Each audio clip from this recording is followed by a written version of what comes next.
What is going on, guys? This may not be a day that you guys have been waiting for, but this is a day that I've been waiting for. Welcome to Marshbuilt, motherfucker!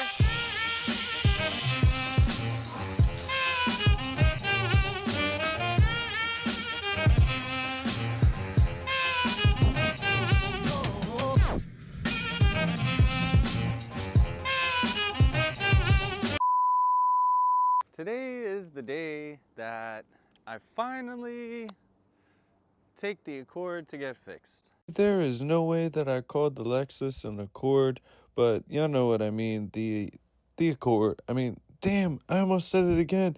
The Lexus. Finally got it registered yesterday. I also found out when I made the appointment for this that this wasn't registered, that wasn't registered, but that was registered, the one back there, the 8th gen. So these three weren't registered, so I had to pay an amazing $380 to the state of New Jersey yesterday. So that was fun. Well, now some of you may be asking, why aren't you fixing it yourself? Because I have a friend, Chris. He also had like 2 or 3 Lexuses. He completely ripped his engine harness out from above the wheel, and he rewired his whole car. So he knows the cars like the back of his hand, like how I know Accords. So I'd just rather take it to him. He can deal with it. It can be his problem, all right? Now, I had originally said that I had thought that it was the O2 sensors that were causing the car to run weird, but when I had got to the car to pick it up initially, and I started the car, it was idling fine, everything was good. So it couldn't have been the O2 sensors, because if it was that, it would have did it from the beginning.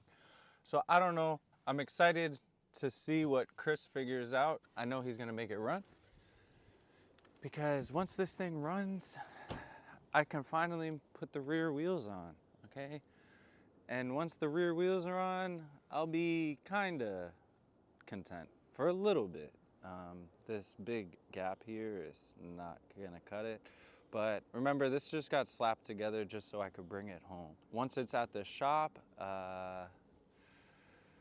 it's game time. But I really need to do that car first. So I'm just gonna end up doing the subframe, so the diff raise, and then do rear uppers, just so that way I can make the wheels fit, and then just leave it like this for the time being. Just drive it and enjoy it until we get that done, and once that's done, then we do this car. But enough talking.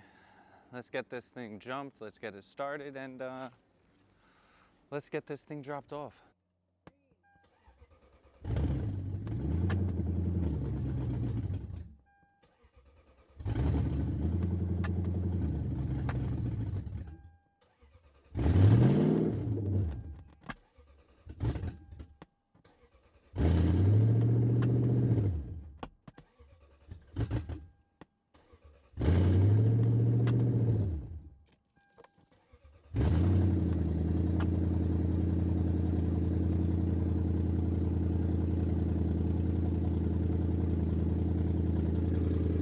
I think I should be good now. All right, car started. That took a little bit, but let's get out of here and let's go drop this thing off. It's only 20 minutes away, so I'll catch up with y'all when we get there.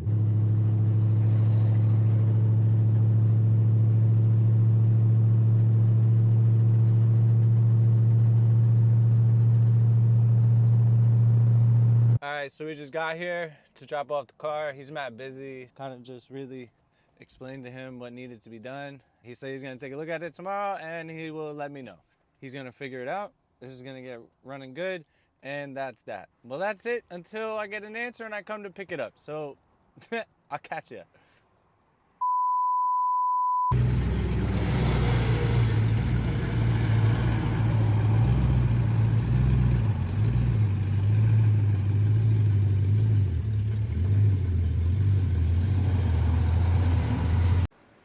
Well, guys, I said that I was gonna pick the camera back up when I found out what was wrong with the car, and I was picking it up. Well, part of that is true. I'm with the car. I'm with the car. Is it fixed? No. There was some conflict that came up with getting the car fixed at where I dropped it off. So, yeah, I just told Chris, just bring it over here and we'll fix it here. It's his day off, so it works out. Hooked the scanner up to it. First problem is the alternator is not working. It was running at like 10.8 volts or something. And then also the mass airflow sensor was throwing a code as well, which would make sense as to why it doesn't want to hold an idle, because it's not reading the proper air flow. But that could also be due to the voltage issue. Obviously, everything on cars is due with voltage. So if voltage isn't correct, certain sensors aren't going to read correctly. So the first thing we need to fix is that alternator. I just ordered the alternator. It should be here by 3 o'clock. Chris just went to go get brake cleaner and everything. When he gets back, he'll clean the mass airflow sensor and then get working on getting that alternator out so I don't get charged for the core. And then we'll see where it leads. Hopefully by the end of this, everything's good. But the fact that this thing stays running with that little bit of voltage is actually pretty good. So good job, LS. Proud of you. Now, some of you may ask, the car's at your shop. Why don't you just fix it yourself? Well, we have this Kia here that I'm fitting new wheels on it, doing a height adjustment on it. I still have parts to make. I still have the charger to work on. I have work to do for the business, so I do not have time to personally work on my own vehicles, but I do have the space to work on my own vehicles. So guess what? If somebody else is going to do it and I don't have to do it, but I get to see it happen, well, then that's fine. That's good. That's A-okay with me. I'll pick back up with y'all once I get an update on this. Update. Chris is, he's going to AutoZone. We got the alternator changed out. Can barely see it. Brand new alternator in. It is charging properly, but the battery is so dead from running with no alternator that it's cooked and it's taking everything out of the car. So he's on his way to get a new battery. After that, then we can actually diagnose the car and make sure what's working is working. Cleaned the intakes out because they were all oily filled and everything. So cleans the upper intake, cleaned the throttle body, cleaned the intake chamber here, pretty much cleaned the upper intake system. Hopefully it runs good now. When we did have it started, it wasn't smoking black like it was before. So it does seem to be running a little bit better. Hopefully I have a throttle response, but same thing, like I said, with the voltage draw, can't really know what it's doing until it has proper voltage running through it. Update.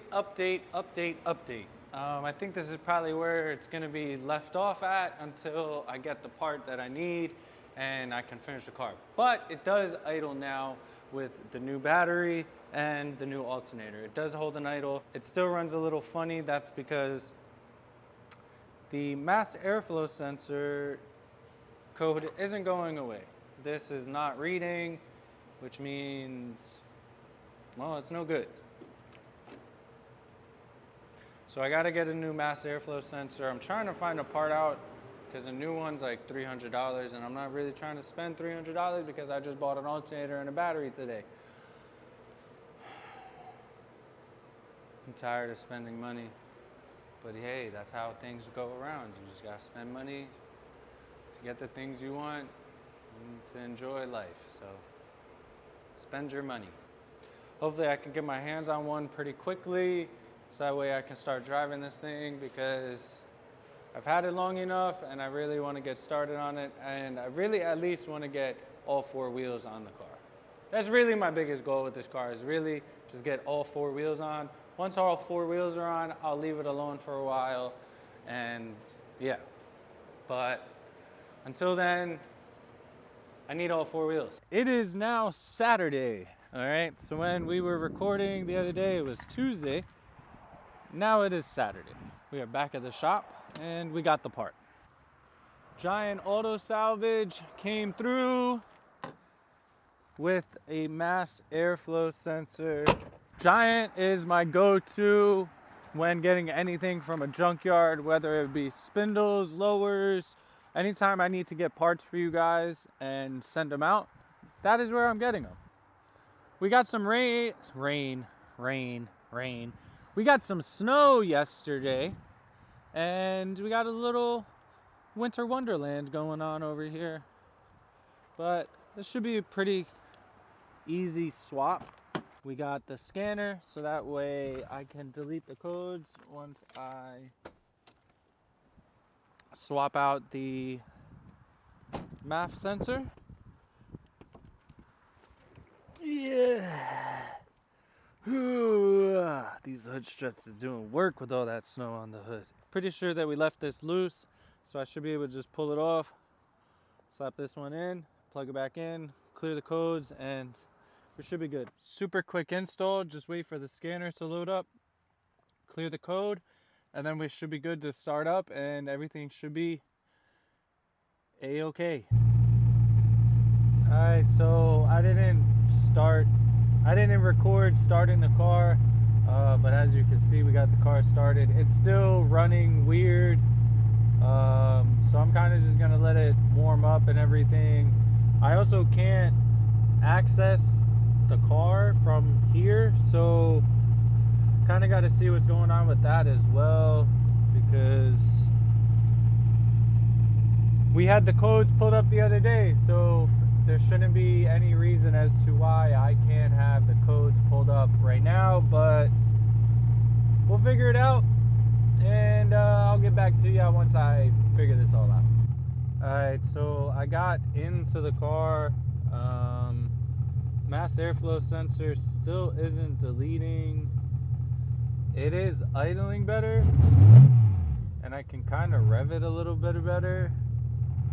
I'm not really sure as to what's going on.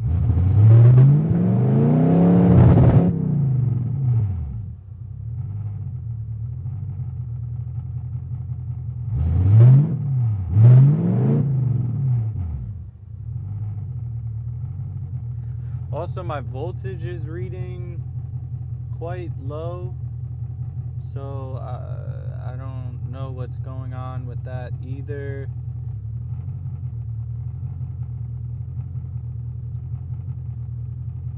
I'm ready to bash my head into a wall. Alright, one last attempt before I call it quits. It is way too cold out here. I disconnected the battery. Hopefully a hard reset on the battery will maybe have it read the new mass airflow sensor. If not, could be an air leak, could be something electrical wise, which we all know these older Lexuses are kind of known for. It could be the ECU capacitors. It could be anything. All right, I gave it like 10 minutes.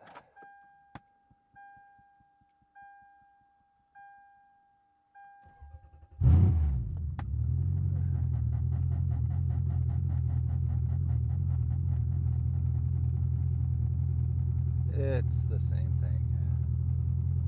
I don't really know. I genuinely really don't know. So guess I'll be calling Chris to let him know what the car is doing, and well, I guess I'll have an update for ya at another day, because clearly the Lexus isn't outside yet.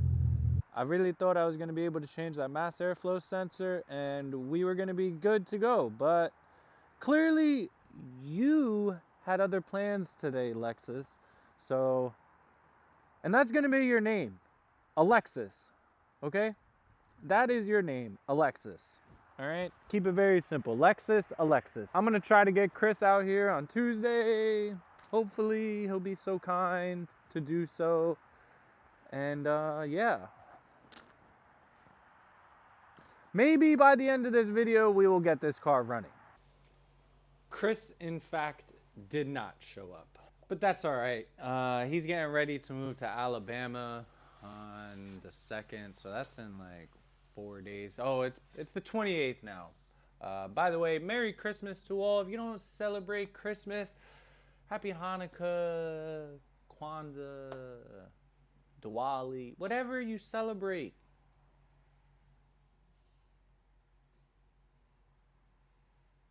Merry, happy. I hope you all are having a good holiday season. Let's leave it at that. At least some progress was made on the Lexus. Battery now charges. I don't need to jump start it to start it. It doesn't necessarily run right, but some progress is some progress. I remember in the first video that I posted on the Lexus, somebody said something about ECU capacitors. I don't know about Lexuses like that. If you guys got any insight on what's going on here with the Lexus, you know, let me know. Because I'm not trying to just, I don't mind spending money on the car. It's just, I don't want to just throw money at it for no reason, you know. I want it fixed. I want to drive it. So, yeah. We'll get back to that. Put that on the back burner again. It was in the front burner. Then it got put in the back burner real fast. Then it got put on the front burner real fast. Well, now it's back on the back burner. The shop has been doing absolutely amazing. I couldn't be more happy with how it's going. Very slow progress. Same thing with the Lexus, you know. It's all about slow progress. Listen, slow progress is better than no progress. Business has been well. Y'all been keeping me busy this month. Obviously not quite as busy as I will get as show season comes and everything, but for December, y'all killed it.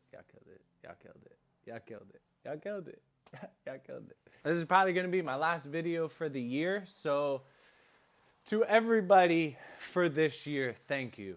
If you came to get your car worked on, thank you. If you got parts made and I shipped them out to you, thank you.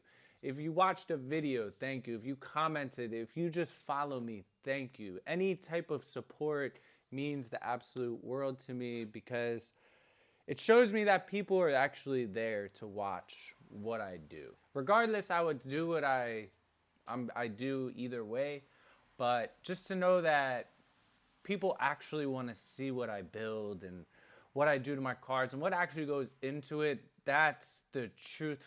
That's the really meaningful part of all of it. So from the bottom of my heart, honestly, thank you so much. I couldn't do it without y'all. With that being said, y'all already know. Like and subscribe and turn on your notification bells. I don't even need to tell y'all to comment at this point because y'all just, once again, y'all just blow my mind. Y'all just blow the comment section up. So, like and subscribe, man. I see it. Okay, I can check on my phone what's going on with the videos. Subscribe, man. Subscribe. Do I even need to say it? Sometimes things in life aren't going to necessarily go how you expected it to. Sometimes you're going to have a whole plan set out, the words to say, everything that you want it to go. But not everything works in a fairy tale dream. That's the devil of the beast. What you have to do is adapt and overcome. You have to stay level-headed and tackle things full force. Because if you don't, nobody else will.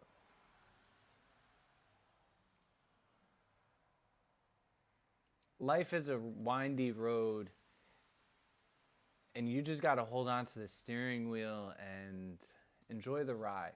because where life is going to take you is going to be places that you never imagined yourself going. So just buckle up and enjoy the ride, because life is going to take you very far if you stay level-headed and grounded and just keep tackling it day by day.